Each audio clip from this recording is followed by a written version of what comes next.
little follow-up to that is your butter yellow video. You know, a cow that is raised on grass and not factory farmed can live up to 20 years.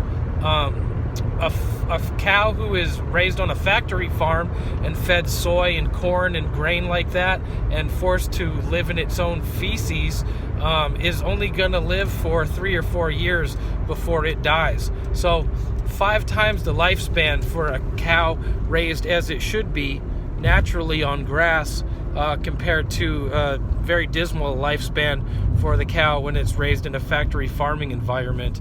So, and the same thing goes with the milk. You don't want to be drinking skim milk, reduced fat milk. What you want to be drinking is pasture-raised, organic, whole milk, because the milk is going to have all the vitamins in it. And if you take the fat out, as in a 2% or a 1% milk, you're taking all the vitamins out with the fat. And fat is actually instant food for your body. It's going to burn up right away, and it's going to build your brain. They have milk with the omega-3, DHA additives, which actually usually comes from fish, but it's good for your brain. It's brain food. So don't think that butter is bad and that whole dairy is bad. It actually has more vitamins for you and is going to make your body function properly than if you're eating dairy that's been altered and had the fat removed. Something else just came to mind too.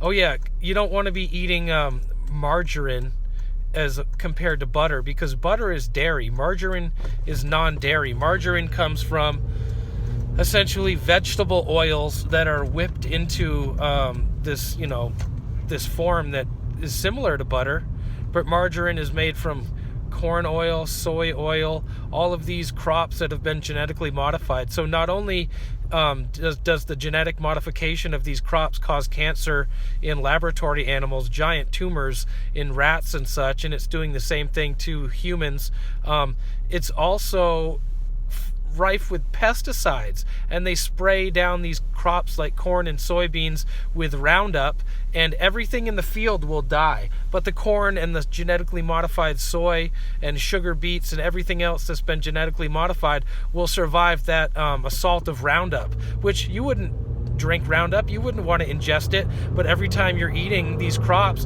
and products like corn chips or something like that that are made with genetically modified vegetables like corn and sugar, if it doesn't say cane sugar, it means it's sugar beets, and those have been genetically modified. And especially the corn and the soy, it's latent with poison, pesticides. So what happens when you ingest these pesticides into your body? Well, your body encapsulates it inside of a fat cell, and you're getting fatter, and you're putting on a whole layer on your stomach and your legs and your buttocks of fat cells that are full of pesticides, and then you got to deal with that whole issue. So just some things to think about concerning your health and eating properly. That's not where the story ends. If you want to really learn things, you can look up a guy named Jeffrey Smith and probably type in GMO, and then you will learn a whole lot of valuable information about what's really going on with the food that we eat. Have a good day.